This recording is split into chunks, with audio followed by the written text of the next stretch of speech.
निरंकार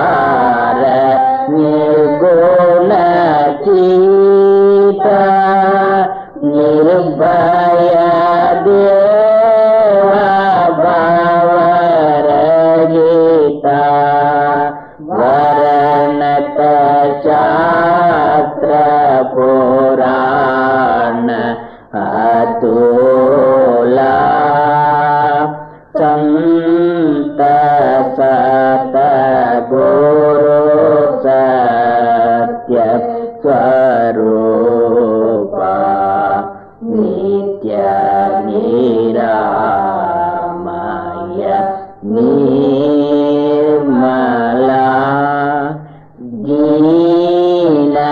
दीननाथ दयाल स्वामी स्वानुभव प्रकाशका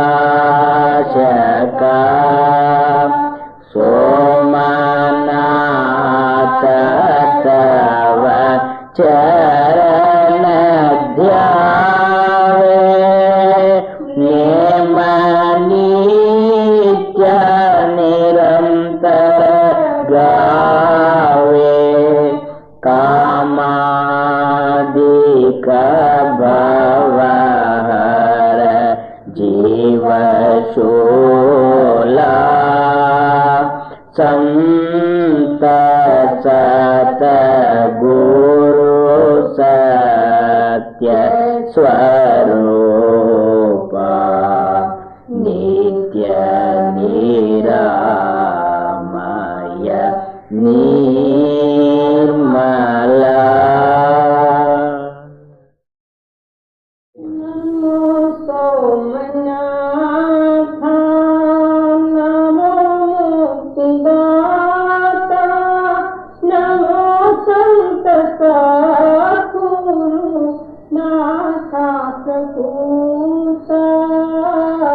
नमो सोमनाथ नमो मुक्तिदाता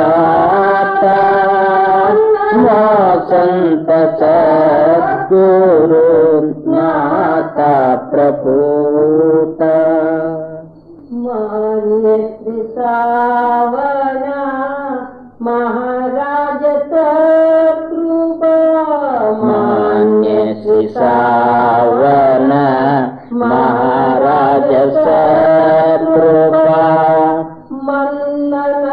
मन्ननंदिना महिता चरित्रा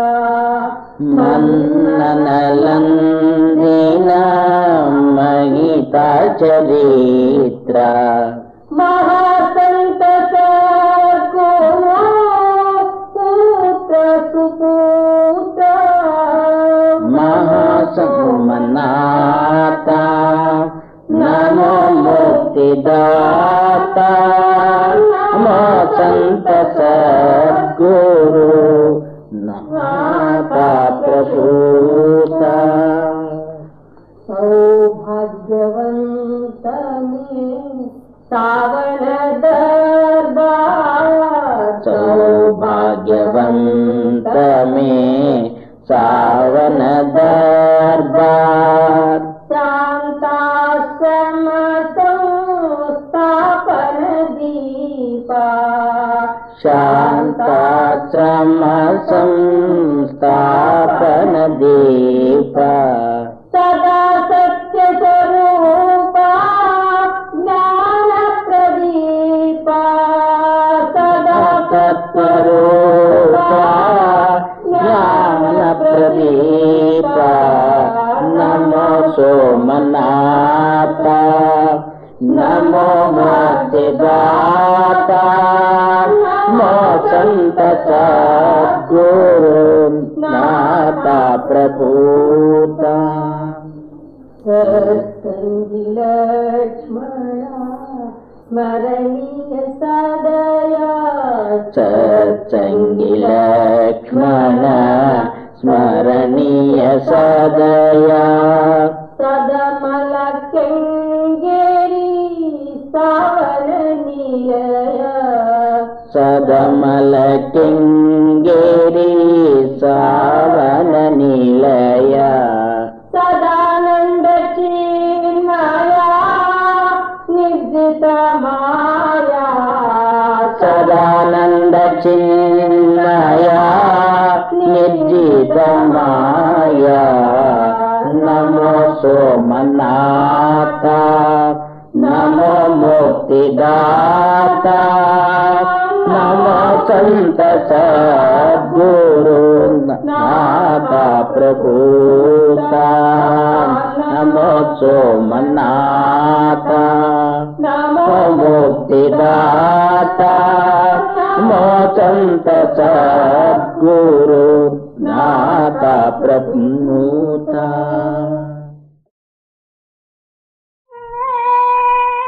जगत अजब भरमाया मैं क्या क्या करूं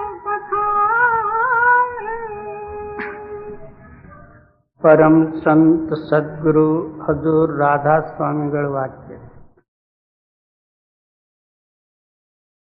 ಏನು ಪ್ರತಿಪಾದನೆ ಮಾಡ್ತಾರಂದ್ರೆ ಆ ಕಾಲಪುರುಷನು ಈ ಜಗತ್ತಿನ ಜೀವಿಗಳಿಗೆ ಯಾವ್ಯಾವ ಭ್ರಮದಲ್ಲಿ ಹಾಕಿ ತನ್ನ ಆಹಾರ ಮಾಡಿಕೊಂಡನು ಅದರದ್ದು ನಾನು ಏನೇನು ವರ್ಣನೆ ಮಾಡಿ ಹೇಳಿ ಒಂದೇ ಅಲ್ಲ ಭಕ್ತಿ ಭಾವದಲ್ಲಿ ಸಹಿತ ಆತನು ನಮಗೆ ಮರು ಹಾಕಿ ತನ್ನಂತೆ ಮಾಡಿಕೊಂಡಿದ್ದು ಜೈ जो साधन थे पिछले युग के तो कल युग में किए प्रमाण ಯಾವ ಹಿಂದಕ್ಕಿನ ಸಾಧನಗಳಿದ್ದುವೋ ಸತ್ಯಯುಗ ಅಥವಾ ಕೃತಾಯುಗ ತ್ರೇತಾಯುಗ ದ್ವಾಪಾರದ ಸಾಧನಗಳು ಕಲಿಯುಗದಲ್ಲಿ ನಮಗೆ ಪ್ರಮಾಣಾಸ್ಪದ ಮಾಡಿ ಅದೇ ಸಾಧನದಲ್ಲಿ ನಮಗೆ ಹಚ್ಚೇನದಂದ್ರೆ ತನ್ನಂತೆ ಮಾಡಿಕೊಂಡಿತ್ತು. ಅದು ಹೇಗೆ? ಕೃತಾಯುಗದಲ್ಲಿ ಈ ಮನುಷ್ಯರ ಶರೀರ ಆಯುಷ್ಯ ಎಷ್ಟಿತ್ತು ಅಂದರೆ 1,00,000 ವರ್ಷದ ಆಯುಷ್ಯಿತ್ತು. ತ್ರೇತಾಯುಗದಲ್ಲಿ 10 ಪಾಲು ಕಮ್ಮಾಗಿ 10,000 ವರ್ಷದ ಆಯುಷ್ಯ ಆಯಿತು. ದ್ವಾಪಾರ ಯುಗದಲ್ಲಿ 1,000 ವರ್ಷದ್ದಾಯಿತು. ಕಲಿಯುಗದಲ್ಲಿ 100 ವರ್ಷದ ಆಯುಷ್ಯ ಪ್ರಮಾಣ. ಇದರಲ್ಲಿ ಮತ್ತೆ 50 ವರ್ಷ ದಿವಸವೂ ಹೋಯಿತು, 50 ವರ್ಷ ರಾತ್ರಿ ಹೋಯಿತು. ಈಗ ಘೋರ ಕಲಿಯುಗ ಇರೋದ್ರದಿಂದ 50 ವರ್ಷದ ಮೇಲೆ ಬಂದಿದ್ದು. ಅಷ್ಟರಲ್ಲಿ ಈತನು ಪ್ರಪಂಚ, ಕುಟುಂಬ, ಸಂಸಾರಿಕ ಭೋಗಾದಿಗಳು ಭೋಗಿಸುವುದು ಮತ್ತು ಹಿಂದಕ್ಕಿನೂ ಏನದಂದ್ರೆ ಜಪತಪಾದಿಗಳು ನೇಮಕರ್ಮಾದಿಗಳು ಸಾಧನ ತಗೊಂಡು ಇವನು ಸಾಧನ ಮಾಡಿದರೆ ಮುಕ್ತಿ ಸಿಗಬಹುದ? ಹೇಗ? ಈಗ ಅಲ್ಪಾಯುಷ್ಯದಲ್ಲಿ ನಮಗೆ ಅಲ್ಪವಾದಂತಹ ಸರಳವಾದಂತಹ ಮಾರ್ಗ ನಮಗೆ ಬೇಕಾಗಿದೆ. ಈಗಿನ ಜನರು ಪ್ರಾಣಾಯಾಮ ಪ್ರತ್ಯಾಹಾರ ವಗೈರೆ ಮಾಡಲಾರ. ನೇತಿ ಧೋತಿ ಬಸ್ತಿ ಕ್ರಿಯಾದಿಗಳು ಈಗ ಸಾಧನ ಇಲ್ಲ. ಯಾಕಂದ್ರೆ ಭೋಗಾಸಕ್ತ ಆದಂತಹ ಜೀವಿಗಳಿಗೆ ಇಂಥ ಕಠಿಣ ಸಾಧನದಿಂದ ಎಂದೂ ಆಗಲಾರ್ದು, ಅಸಾಧ್ಯ ಅಂತ ಹೇಳಿ ತಿರುಗಿ ಬಿಡಬೇಕಾಗ್ತದೆ. ಅದಕ್ಕೆ ಕೆಲವು ಜನರು ಬ್ರಹ್ಮಜ್ಞಾನಾದಿಗಳು ತಗೊಂಡು ಬರೇ ಮಾತಿಂದು ಮತ್ತು ಬುದ್ಧಿ ವಿಚಾರಕ್ಕೆ ಬ್ರಹ್ಮನಂತ ಹೇಳಿ ಭಾವಿಸಿ ಅಷ್ಟಕ್ಕೆ ಮೋಕ್ಷ ಅಂತ ಹೇಳಿ ತಿಳಿಯುವುದು ಮನುಷ್ಯ ಶರೀರ ಮಾತ್ರ ಕಳ್ಕೊಂಡು ಹೋಗುವುದು. ಅದಕ್ಕೆ ಆ ಕಾಲಪುರುಷನು ಯಾವ್ಯಾವ ರೂಪದಿಂದ ಈ ಪ್ರಾಣಿಗಳಿಗೆ ಬಂಧನದಲ್ಲಿ ಹಾಕ್ಯಾನಂತ ಹೇಳಿ ಹೇಳುವುದಕ್ಕೆ ವರ್ಣನೆ ಆಗುವುದಿಲ್ಲ. ಮೂರಖ ಪ್ರಾಣಿ ಮನಸ್ಸಲ್ಲಾನಿ तो ಅದಕ್ಕೆ ಜಲಗೌರ ಪಖಾನಿ. ಈಗ ಭಕ್ತಿ ಮಾಡತಕ್ಕಂಥ ಪುರುಷರು 4 ವಿಧವಾಗಿ ಮಾಡತಕ್ಕದ್ದು. ಕೆಲವರು ಏನು ತಿಳಿಲಾರದವರು ನೀರ ಮತ್ತು ಕಲ್ಲಿನಲ್ಲಿ ಕೂತು ಬಿಟ್ರು. ಅವರಿಗೆ ಆತ್ಮ, ಚೇತನ, ಜ್ಞಾನ, ಸಾಧನ ವಗೈರೆ ಏನು ಗೊತ್ತಿರಲಾರ್ದವರು ಹಿಂದಕ್ಕಿನ ಪರಂಪರಾ ಏನು ಬಂದದೋ ಅದೇ ಒಂದು ಭಕ್ತಿ ಅಂತ ಹೇಳಿ ಭಾವಿಸಿ ಸಾಧಾರಣ ಮಟ್ಟಿಗೆ ಪೂಜಾ ಪಾಠ ನೇಮಾದಿಗಳು ನೀರ ಮತ್ತು ಕಲ್ಲಿನ ಪೂಜೆಯಲ್ಲಿ ಅವರು ಕೂತು ಬಿಟ್ರು. ಏನು ತಿಳಿಲಾರ್ದವರು ಜಡ ಪ್ರಾಣಿಗಳು. ಜೈ बुद्धिमान अभिमानी जो नर विद्या नारी के हुए गुलाम. ಅದಕ್ಕಿಂತಲೂ ತಮ್ಮಷ್ಟಕ್ಕೆ ತಾವು ವೇದಜ್ಞೆ ಮತ್ತು ಬುದ್ಧಿಶಾಲಿಗಳನ್ನತಕ್ಕಂಥವ್ರು ಏನದರಂದ್ರೆ ವಿದ್ಯಾರೂಪವಾದಂತಹ ಸ್ತ್ರೀ ಗೊತ್ತಾಗಿ ಬಿಟ್ರು. 4 ವೇದ, 6 ಶಾಸ್ತ್ರ, 18 ಪುರಾಣ ಮತ್ತು ಉಪಗ್ರಂಥಗಳು, ಉಪನಿಷದಾದಿಗಳು ಓದಿ ಅದಕ್ಕೆ ಒಂದು ಮುಕ್ತಿ ಮಾರ್ಗ ಅಂತ ಹೇಳಿ ತಿಳಿದು ಅದರಲ್ಲೇ ಏನದಂದ್ರೆ ಆಯುಷ್ಯ ಕಳೆದ್ಬಿಟ್ರು. ತಾವು ವಿಚಾರ ಮಾಡಿ ನೋಡ್ರಿ, ಎಷ್ಟು ಜನರಿದ್ದೀರಿ ಅಂದ್ರೆ ಅಷ್ಟು ಜನರದ್ದು ಬುದ್ಧಿ ಒಂದು ಭಿನ್ನ ಭಿನ್ನವಾಗ್ಯದ. 4 ವೇದಗಳು 4 ರೂಪವಾಗಿ ಹೇಳಿದ್ದು. 6 ಶಾಸ್ತ್ರ, 6 ಶಾಸ್ತ್ರ ತಗೋರಿ ಅಂದ್ರೆ 6 ಶಾಸ್ತ್ರದ ಏನದಂದ್ರೆ ಭಿನ್ನ ಭಿನ್ನ ಮತ. ಪಾತಂಜಲಿ ಶಾಸ್ತ್ರ ಯೋಗ ಇರಲಾರದೆ ಮುಕ್ತಿ ಸಿದ್ಧ ಇಲ್ಲ ಅಂತ ಅವ್ರ ಸಿದ್ಧಾಂತ. ಯೋಗ ಶಾಸ್ತ್ರ ಪಾತಂಜಲಿ ಋಷಿಗಳು ಬರೆದಾರೆ. ನ್ಯಾಯಶಾಸ್ತ್ರ ಗೌತಮ ಋಷಿಗಳು ಬರೆದಾರೆ. ಆ ನ್ಯಾಯದಲ್ಲಿ 16 ಪ್ರಮಾಣಗಳದಾವ.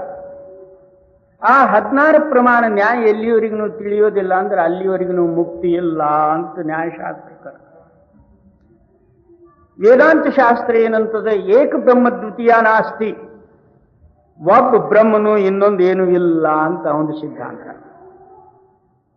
ಸಾಂಖ್ಯಶಾಸ್ತ್ರ ಕಪಿಲ ಮುನಿಗಳು ಮಾಡಿದ್ದು, ತತ್ವ ನಿರ್ಣಯ ಮಾಡಿ ಎಲ್ಲ ಮಿಥ್ಯ ಭಾವಾದಿಗಳು ಜಗತ್ಯಾದಿಗಳು ದೂರ ಕರೆಸಿ ಶೇಷ ಇದ್ದಂತಹ ವಸ್ತು ಪರಮಾತ್ಮನು ಅಂತೇಳಿ ಆತನ ಸಿದ್ಧಪಡಿಸಿ. ಈಗ ನೋಡಬೇಕಾದ್ರೆ ಪ್ರತಿಯೊಬ್ಬರದು ಒಂದು ಮತ ಭಿನ್ನ ಭಿನ್ನವೇ. ಈಗ 6 ಮಂದಿ ಕೂಡಿ ಒಂದು ಯಾವುದರೇ ಒಂದು ನ್ಯಾಯ ಸಿದ್ಧಪಡಿಸುವ ಕಾಲದಲ್ಲಿ 6 ಮಂದಿದ ಮತ ಭಿನ್ನ ಭಿನ್ನ ಬಿದ್ದ ಕಾಲದಲ್ಲಿ ಅದು ಸಿದ್ಧಾಂತ ಹೇಗಾಯಿತು? ಅದರಂತೆ 18 ಪುರಾಣ. 18 ಪುರಾಣಗಳು ಏನದಾವಂದ್ರೆ ಹಿಂದಿನ ಭಕ್ತರು ಮತ್ತು ದೇವಿ ದೇವತಾದಿಗಳ ಹಿಸ್ಟ್ರಿ ಅದಾವ. ಗಣೇಶ ಪುರಾಣದಲ್ಲಿ ಗಣೇಶನೇ ದೊಡ್ಡಪ್ಪ,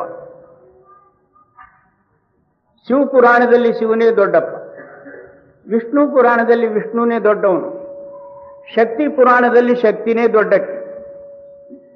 ಇನ್ನು ಯಾರು ದೊಡ್ಡವರು ಅಂತ ತಿಳಿಬೇಕು. ಗರುಡ ಪುರಾಣದಲ್ಲಿ ಗರುಡೇ ದೊಡ್ಡವನು, ಇಲಿ ಪುರಾಣದಲ್ಲಿ ಇಲಿನೇ ದೊಡ್ಡದು, ಇನ್ನು ಯಾರಿಗೆ ಹಿಡಿಯೋದು? ಅದಕ್ಕೆ ಇವು 18 ಪುರಾಣ, ಇವು ಹಿಂದಕ್ಕಿನ ಹಿಸ್ಟ್ರಿಗಳು. ಈಗ ನಾವೇನು ಮಾಡ್ತೇವೆ ಅಂದ್ರೆ ಹಿಂದಿನ ಶಾಸ್ತ್ರಾದಿಗಳ ಆಧಾರದಿಂದ ತಕ್ಕ ಮಟ್ಟಿಗೆ ಏನಾದರೂ ಸಹಿತನು ಕಲ್ಲ ನೀರ ದೇವಿ ಫೋಟೋ ಅಂಥವು ಇಂಥವು ಮನ್ಯಾಗ ತಂದು ಅದಕ್ಕೆ ಪೂಜೆ ಮಾಡ್ಕೋತ ನಡೆದು ಬಿಟ್ಟಿದ್ದೆವು. ನಮ್ಮ ಚೇತನ ಸತ್ತ ನಾನು ಯಾರು ಅನ್ನೋದು ಅದು ವಿಚಾರವೇ ಇಲ್ಲ.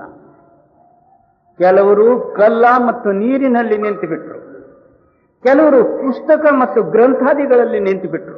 ಆ ಗ್ರಂಥದಲ್ಲಿ ಹೀಗೆ ಹೇಳಿದೆ, ಈ ಗ್ರಂಥದಲ್ಲಿ ಹೀಗೆ ಹೇಳಿದೆ, ಆ ಗ್ರಂಥದಲ್ಲಿ ಅದು ಇನ್ನೊಬ್ರದ್ದಾಯ್ತಲ್ಲಪ್ಪ, ನಿಂದೇನದ ಅದ್ರಾಗ ಏನು? ಯಾರು ಶಾಸ್ತ್ರಕಾರರು ಬಂದ್ರು ಸಹಿತನು ಶಾಸ್ತ್ರಗಳ ಆಧಾರ ಹೇಳ್ತಾರೆ ಹೊರತಾಗಿ ತನ್ನ ಅನುಭವ ಹೇಳುವುದಿಲ್ಲ. ಎಲ್ಲಿವರೆಗೂ ನೀನೇ ಕಂಡಿಲ್ಲ ಅಂದ್ರೆ ಇನ್ನೊಬ್ರಿಗೆ ಏನು ಹೇಳುವುದು? बाकी जीव बीत के जितने ना मूर्ख नाति बुद्धिमान. ಏನು ಕಲ್ಲ ನೀರಿನಲ್ಲಿ ಸಿಲುಕಿದಂಥದ್ದು ಒಂದು ಮತ, ಪುಸ್ತಕ ಮತ್ತು ಗ್ರಂಥಾದಿಗಳಲ್ಲಿ ಸಿಕ್ಕಂಥವರು ವಿದ್ವಾನ್ರು ಇದು ಒಂದು ಮತ, ಇನ್ನ ಒಂದು ಇದು ಎರಡೂರ ಮಧ್ಯದಲ್ಲಿದ್ದದ್ದು. ಆ ಕಲ್ಲು ನೀರಾದಿಗಳಿಗೂ ಮಹತ್ವ ಕೊಟ್ಟು ಆ ದೇವಿ ದೇವತಾದಿಗಳ ಪೂಜಾ ಪಾಠವೂ ಮಾಡುವುದು. ಕೆಲವರು ಯಾರಾದರೂ ಸಹಿತ ಬ್ರಹ್ಮಜ್ಞಾನಿಗಳು ಸಿಕ್ಕರೆ ಅತ್ಲಾಗ ಬ್ರಹ್ಮಸ್ವರೂಪವೂ ಆಗಿ ಕೂಡುವುದು. ಇವರು ಅತ್ಲಾಗೂ ಇತ್ಲಾಗೂ ಎರಡೂ ಕಡೆ ಇದ್ದದ್ದು ಇದು ಒಂದು ಮತ. ಸಮಯ ಬಂದಾಗ ಕರ್ಮಕಾಂಡವೂ ಮಾಡುವುದು ಮತ್ತು ಸಮಯ ಬಂದಾಗ ಕರ್ಮಕಾಂಡಕ್ಕೆ ಹಾರಿಸಿನೂ ಒಗೆಯುವುದು, ಇದು ಒಂದು ಮತ. ಒಂದು ಮೊದಲಿಂದು ಜಡವಾದದ್ದು, ಎರಡನೇದ್ದು ವಿದ್ವಾನ್ರು, ಮೂರನೇದ್ದು ಇದು ಇತ್ಲಾಗ ಅತ್ಲಾಗ ಎರಡೂ ಕಡೆ ಇದ್ದದ್ದು ಇದು ಒಂದು ಮತ. जप तप व्रत संयम बहु धोखे पंच अग्नि में जले निदान. ಇನ್ನು ನಾಲ್ಕನೇದ್ದು ಯಾವ್ದಂದ್ರೆ ಮನೆ ಮಾರಾದಿಗಳು ಬಿಡುವುದು, ಗ್ರಹ ಪ್ರಪಂಚಾದಿಗಳು ತ್ಯಜಿಸುವುದು, ಆರಣ್ಯದಲ್ಲಿ ಹೋಗುವುದು, ಕಂದು ಮೂಲಾದಿಗಳು ಗ್ರಹಣ ಮಾಡುವುದು, ಕೆಲವರು ಏನದಂದ್ರೆ ಉಪವಾಸ ಇರುವುದು, ಅಥವಾ ಏನದಂದ್ರೆ ಹಾಲಾದಿಗಳು ಕುಡಿದಿರುವುದು, ಫಲಹಾರಾದಿಗಳು ಮಾಡುವುದು. ಈ ನೀವೇನು ಮಾಡಿ ಏನ್ರಿ ನಾನು ಊಟ ಮಾಡೋದಿಲ್ಲ, ಮತ್ತೇನು ಖಾಲಿ ಫಲಹಾರ ಮಾಡ್ತೀನಿ ಇಷ್ಟೇ. ಇನ್ನೊಬ್ಬ ನೀನೇ ನಾನು ಬರೀ ಹಾಲು ತಗೋತೀನಿ, ಮತ್ತೆ ಇನ್ನೊಬ್ಬನೇ.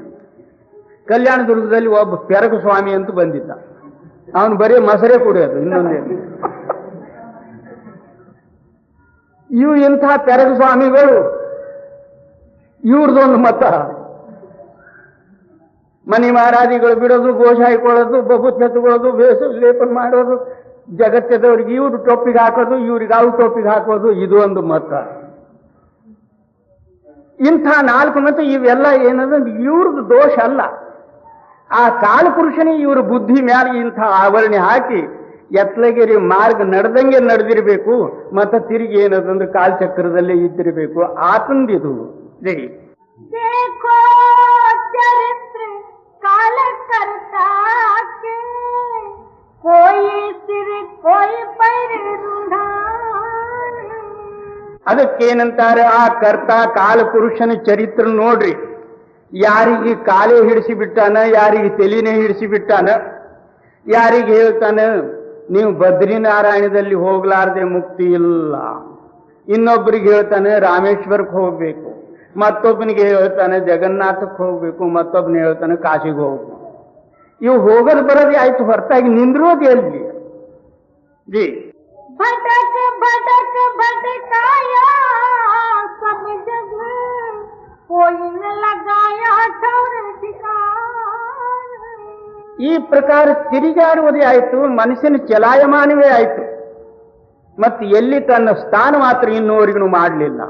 ನಾನು ಎಲ್ಲಿಗೆ ಹೋಗಬೇಕಾಗ್ಯದ, ನಾನು ಎಲ್ಲಿದು ಬಂದಿದ್ದು, ನನ್ನ ನಿಜವಾದಂತಹ ಸ್ಥಾನ ಯಾವುದು, ಅದಕ್ಕೆ ಹೋಗೋದಕ್ಕಾಗಿ ಏನು ಮಾಡಬೇಕಾಗ್ಯದ ಅದು ಮಾತ್ರ ಇನ್ನೂ ಗೊತ್ತಾಗಲಿಲ್ಲ ಜೈ. ऐसी हालत देख जगत के संत सतगुरु प्रगटिया. ಜಗತ್ತೆಂದು ಇಂಥ ಸ್ಥಿತಿ ಮತ್ತೇನದಂದ್ರೆ ಆ ಕಾಲಪುರುಷನ ಮರವಿನ ಆವರಣೆ ಹಾಕಿದ್ದು ನೋಡಿ ಸಂತ ಸದ್ಗುರು ಏನದಂದ್ರೆ ಜಗತ್ತದಲ್ಲಿ ಪ್ರಗಟ ಆದರು ಜಿ. गुरु सेवा और नाम मगातन सत्संग सतगुरु किया बखान. ಸಂತ ಮತದ ಸಿದ್ಧಾಂತ ಏನು? ಸದ್ಗುರು ಸೇವಾ, ನಾಮದ ಮಹತ್ವ, ಮತ್ತೇನದಂದ್ರೆ ಅಭ್ಯಾಸ ಸಾಧನ. ಗುರು ಸೇವಾ ಅಂದ್ರೆ ಏನು ಅಂದ್ರೆ ಅನ್ಯನ್ಯ ಭಾವ ನಮ್ಮ ಹೃದಯದಲ್ಲಿ ಧಾರಣ ಮಾಡಿ ತನ ಮತ್ತು ಮನ ಮತ್ತು ಧನದ ಅಹಂಕಾರಾದಿಗಳ ದೂರೀಕರಿಸುವುದಕ್ಕಾಗಿ ಅನ್ಯನ್ಯ ಭಾವ ಸೇವಾ. ಗುರು ಏನಂತಾನೆ, ನಿಮ್ಮ ಅಂತರದಲ್ಲಿ ಒಂದು ಸತ್ಯ ಶಕ್ತಿ ಅದ, ಅದಕ್ಕೆ ನಾಮ ಮತ್ತು ಧ್ವನಿ ಮತ್ತು ಶಬ್ದ ಅಂತ ಹೆಸರ. ಆ ಶಬ್ದ ಏನದ, ಸರ್ವವ್ಯಾಪಿ ಅದ. ಬೆಂಕಿಯಲ್ಲಿ ಶಬ್ದದ, ನೀರಿನಲ್ಲಿ ಶಬ್ದದ, ಪೃಥ್ವಿಯಲ್ಲಿ ಶಬ್ದದ, ಆಕಾಶದಲ್ಲಿ ಶಬ್ದದ, ವಾಯುದಲ್ಲಿ ಶಬ್ದದ. ಮಾತ್ರ ಬೆಂಕಿ ಶಬ್ದಕ್ಕೆ ಸುಡುವುದಿಲ್ಲ, ನೀರ ಶಬ್ದಕ್ಕೆ ಮುಳುಗಿಸುವುದಿಲ್ಲ, ಗಾಳಿ ಶಬ್ದಕ್ಕೆ ತಗೊಂಡು ಹೋಗುವುದಿಲ್ಲ. ಅದು ಶಬ್ದ ಇದ್ದಕ್ಕಿದ್ದಂಗೆ ಸ್ಥಾಯಿ ಅದ. ಅದೇ ಶಬ್ದ ಏನದಂದ್ರೆ ನಿಮ್ಮ ಅಂತರದಲ್ಲಿ ವ್ಯಾಪಕ ಇರುವುದರಿಂದ ಜೀವನ ಆಗಿತ್ತು. ಈ ಶರೀರ ಅಭಿಮಾನದಿಂದ ಕಡೆಗಾದ್ರೆ ಅದೇ ಶಬ್ದ ಆತ್ಮರೂಪ ಆಗ್ತಕ್ಕಂಥದ್ದು.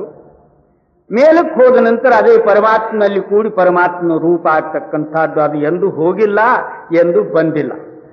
ಆ ಶಬ್ದ ಈ ಜಗತ್ತದಲ್ಲಿ ಹೇಗೆ ವ್ಯಾಪಕದಂದ್ರೆ, ಕುಂಬಾರನು ಪಾತ್ರೆಗಳು ಮಾಡ್ತಾನೆ, ಮಾಡುವುದಕ್ಕಿಂತಲೂ ಮೊದಲಾದ್ರೂ ಆ ಶಬ್ದ ಇತ್ತು. ಆತನು ಮಣ್ಣಾದಿಗಳು ತಂದು ತುಳಿದು ಅದಕ್ಕೆ ಚೆನ್ನಾಗಿ ಏನದಂದ್ರೆ ಪಾತ್ರೆ ಮಾಡಿದ ನಂತರ ಅದರಲ್ಲಿ ಆಕಾಶ ಹೇಗೆ ವ್ಯಾಪಕ ಆಯಿತು ಅದರಂತೆ ಏನದಂದ್ರೆ ಶಬ್ದವು ವ್ಯಾಪಕ ರೂಪವೇ. ಆ ಪಾತ್ರೆ ಒಡೆದ ನಂತರ ಆಕಾಶ ಎಲ್ಲಿ ಹೋಯಿತು, ಎಲ್ಲಿ ಹೋಗಲಿಲ್ಲ. ಮತ್ತೆ ಆ ಪಾತ್ರೆಯಲ್ಲಿ ಆಕಾಶ ವ್ಯಾಪಕ ಇರುವುದರಿಂದ ಆಕಾಶಕ್ಕೆ ಬಂಧನ ಇಲ್ಲ. ಹಾಗೆ ನಮ್ಮ ಅಂತರದಲ್ಲಿ ಆ ಸತ್ಯ ಶಬ್ದ ಇದ್ರೂ ಬಂಧನದಾಯಕ್ಕಿಲ್ಲ. ನಾವು ಹೇಗೆ ಕರ್ಮಗಳು ಮಾಡ್ತೇವೋ ಅದರಂತೆ ಸುಖ ದುಃಖಾದಿಗಳು ನಮಗೆ ಸಿಗ್ತಾವೆ ಹೊರತಾಗಿ ಶಬ್ದಕ್ಕೆ ಮಾತ್ರ ಸುಖ ದುಃಖಾದಿಗಳು ಏನೂ ಇಲ್ಲ. ಬೆಂಕಿಯಲ್ಲಿ ಶಬ್ದ ಇದ್ರೂ ಸಹಿತ ಬೆಂಕಿ ಶಬ್ದಕ್ಕೆ ಹೇಗೆ ಸುಡುವುದಿಲ್ಲೋ ಅದರಂತೆ ನಮ್ಮಲ್ಲಿ ಇರ್ತಕ್ಕಂತಹ ಶಬ್ದಕ್ಕೆ ನಾವು ಮಾಡಿದಂತಹ ಕರ್ಮದ್ದು ಏನೂ ಸಂಬಂಧ ಇಲ್ಲ. ಅದಕ್ಕೇನಂತಾರೆ ಅವರು, गुरु सेवा नाम महात्म सत्संग सतगुरु किया बखान। ಸಂತರ ಸಿದ್ಧಾಂತ ಏನು? ಮೊದಲೇನದಂದ್ರೆ ಸತ್ಸಂಗ. ಸತ್ಸಂಗ ನಾವು ಎದಕ್ಕೆ ಅನ್ನಬೇಕು ಇದು ಮೊದಲು ತಿಳ್ಕೋಬೇಕು. ಸತ್ಸಂಗದಲ್ಲಿ ನಮ್ಮ ಚಿತ್ತ ಸತ್ಯಕ್ಕೆ ಸಂಗ ಮಾಡಬೇಕು. ಆ ಸತ್ಯದ ಜ್ಞಾನ ನಮ್ಮ ಹೃದಯದಲ್ಲಿ ಪ್ರೇರಣೆ ಆಗಬೇಕು. ಅದರ ಹೆಸರೇ ಸತ್ಸಂಗ. ಸತ್ಸಂಗ ಉತ್ಥೆ ಜಾಣಿಯೇ ಜಿಥೆ ಏಕೋ ನಾಮ ಬಖಾಣಿಯೇ. ಸತ್ಸಂಗ ಅದರ ಹೆಸರದ. ಯಾವ ಸ್ಥಾನದಲ್ಲಿ ಒಂದೇ ನಾಮದ ಮಹಿಮೆ ಅದಂದ್ರೆ ಅದರ ಹೆಸರು ಸತ್ಸಂಗ. ಸತ್ಸಂಗ ಸಮ ತೀರ್ಥ ನೈ ಕೋಯಿ. ಸತ್ಸಂಗದ ಸಮಾನ ಜಗತ್ತದಲ್ಲಿ ಯಾವುದೂ ತೀರ್ಥ ಇಲ್ಲ. ಈಗ ತಾವು ಈಗಿನ ಸಮಯದಲ್ಲಿ ಕೂತೀರಿ,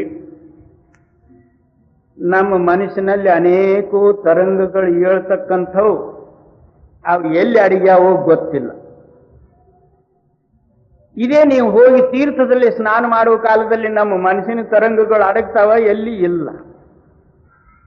ಒಂದು ಗಂಟೆ ಸಹಿತ ಏನದಂದ್ರೆ ನಾವು ಮನಸ್ಸಿಗೆ ಈ ಸತ್ಯದಲ್ಲಿ ಪ್ರೇರಣೆ ಮಾಡಿ ನಿಲ್ಲಿಸುವುದರಿಂದ ಇದರಂತಹ ಪುಣ್ಯವೇ ಮತ್ಯಾವುದೂ ಇಲ್ಲ.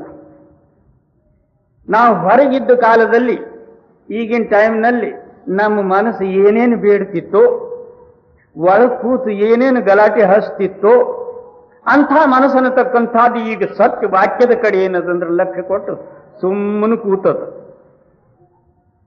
ಇಂಥ ಸಮಯ ಏನದಂದ್ರೆ ಅದರ ಚಿತ್ತ ಆ ಸತ್ಯದಲ್ಲಿ ಕೂಡಿರ್ತದೆ. ದಿನಾಲೂ ಈ ಪ್ರಕಾರ ಹೆಚ್ಚಾಕೋತ ಹೋಗಿ ಒಂದು ದಿವಸ ಇದು ಸತ್ಯಮಯ ಆಗ್ತದೆ. ಸತ್ಯದ ವಿಚಾರ ಕೇಳುವುದರಲ್ಲಿ ಮಗ್ನನಾಗ್ತದೆ. ಅದರಂತೆ ತಾನು ಆಗುವುದಕ್ಕೆ ಪ್ರಯತ್ನ ಪಡೀತದೆ. ಯಾರು ಆ ಮಾರ್ಗ ತೋರಿಸ್ತಾರೋ ಅವರಿಗೆ ಶರಣ ಹೊಂದಬೇಕಾಗ್ತದೆ. ಇದರ ಹೆಸರು ಏನದಂದ್ರೆ ಸತ್ಸಂಗ. ಸತ್ಸಂಗ ಅಂದ್ರೆ ರಾಮ, ರಾವಣ, ಭೀಮ, ಅರ್ಜುನ ಕ್ರಿಯೇಟರ್ ಹೋಗೋದು ಮನೆಗೆ. ಇದರ ಹೆಸರು ಸತ್ಸಂಗ ಅಲ್ಲ. ಅವೆಲ್ಲ ಹಿಸ್ಟ್ರಿಗಳು, ನಿನ್ನ ಕಥೆ ಅಲ್ಲವು, ಇನ್ನೊಬ್ರದು. ಅದಕ್ಕೇನು ಸಂತರದೇನು ಸಿದ್ಧಾಂತ? ಮೊದಲು ಸತ್ಸಂಗ, ತದನಂತರ ನಾಮದ ಮಹಿಮೆ ಮತ್ತು ಗುರುವಿನ ಸೇವಾ. ಮೂರೇ ಸಿದ್ಧಾಂತ, ಮತ್ತಿನ್ನೊಂದೇನೂ ಇಲ್ಲ. ಬಸವಣ್ಣಪ್ಪ 8 ಸಿದ್ಧಾಂತಗಳು ಇಟ್ಟಿದ್ದ. ಅಷ್ಟಾವರಣ ಯೋಗದಿಂದ ಅದು ಸಿದ್ಧಪಡಿಸಿದ್ದ. ಸಂತ ಮತ ಸಿದ್ಧಾಂತ ಮೂರೇ ಇರು. ಮೂರರಲ್ಲಿ ಅವು 8 ಬಂದು ಬಿಡ್ತಾವ. ಜೈ साधन तीन सारे उन बनने और साधन सब तो बिना। ಮೂರೇ ಮುಖ್ಯವಾದಂತಹ ಸಾಧನ: ಸತ್ಸಂಗ, ನಾಮ ಮತ್ತು ಸೇವಾ. ಇವು ಮೂರಿದ್ರು ಸಾಕು, ಮತ್ತೆ ಇನ್ನೊಂದು ಏನು ಬೇಕಾಗಿಲ್ಲ, ಎಲ್ಲ ಬಂದುಬಿಟ್ಟು. ಬಾಕಿ ಸಾಧನೆಗಳೆಲ್ಲ ತೋತೆ ಅಂದ್ರೆ ಅವು ಬರೇ ಡೊಳ್ಳ. ಜಿ वेद शास्त्र और स्मृति पुराण पढ़ना इनका बिरथा जाए। ಇಂಥ ಸತ್ಯ ಸಾಧನೆ ಇರಲಾರದೆ ಬರೇ ವೇದಶಾಸ್ತ್ರ ಗ್ರಂಥಗಳು ಹಾಳಿ ತಿರುಕೋತು ಕೂಡೋದ್ರದಿಂದ ನಿರರ್ಥಕ ಆಯುಷ್ಯ ಕಳ್ಕೊಂಡು ಹೋಗುವುದು. ಬೇಕಾದಷ್ಟು ಮಂತ್ರವೂ ಕಲ್ತಿ, ಇನ್ನೊಬ್ರಿಗೆ ಹೇಳೋದು ಬಂತು, ನೀನು ತಿಳಿಲಿಲ್ಲ ಅಂದ್ರೆ ಯಾತ್ರಶಾಸ್ತ್ರ. पंडित भेख पेट के मारे वे संतन पर करते तारे। ಪಂಡಿತ ಜನರು ಮತ್ತು ವೇಷಧಾರಿ ಸಾಧುಗಳು ತಮ್ಮ ಸ್ವಾರ್ಥ ಹೇತುಕ್ಕಾಗಿ ಸಂತರು ನಿಂದ ಮಾಡೋದಕ್ಕೆ ಮಾತ್ರ ಪ್ರಾರಂಭ ಮಾಡ್ತಾರೆ. ಯಾಕೆ? ಅವರಿಗೆ ಅನುಭವದ ಜರುರತ್ತಿಲ್ಲ, ಅಥವಾ ಮುಕ್ತಿ ಜರುರತ್ತೂ ಇಲ್ಲ. ವಿದ್ವತ್ತಾದಿಂದ ಪೂಜ್ಯತ್ವ ಪ್ರಾಪ್ತಿ ಮಾಡಿಕೊಂಡು ಹೇಗೆ ನಾವು ಈ ಸಂಸಾರದಲ್ಲಿ ದ್ರವ್ಯ ಪ್ರಾಪ್ತಿ ಮಾಡಿ ಸುಖಿ ಆಗಬೇಕು ಅನ್ನೋದು ಒಂದೇ ಹೇತು ಇರ್ತದೆ ಹೊರತಾಗಿ ಅವ್ರಿಗೆ ಮುಕ್ತಿ ಪ್ರಾಪ್ತಿಗೆ ಏನು ಜರುರತ್ತಿಲ್ಲ. ಪಂಡಿತರಿಗೆ ಏನು ಮುಕ್ತಿ ಜರುರತ್ತದ? 4 ಅತ್ಲಾಗಿನ ಶಾಸ್ತ್ರ ಮಂತ್ರ ಪಂತ್ರ ಹೇಳಿದ್ರೇನೋ, ಹಣ ಕಿತ್ಕೊಂಡ್ರೇನೋ, ಮನೆಗೆ ಹೋಗ್ಬಿಟ್ರೆ ನೀನು ಚೆನ್ನಾಗಿ ಆಗಿ ಮುಕ್ತಿ ಆಗ್ತಿ ಹೋಗು. ಎಲ್ಲಿ ಮುಕ್ತಿ ಆಗೋದು? ಇವನಿಗೆ ಸಿಗೋದು ಎಲ್ಲಿ? ಜೇ कित कर संत उन्हें समझावे वे माने नहीं माने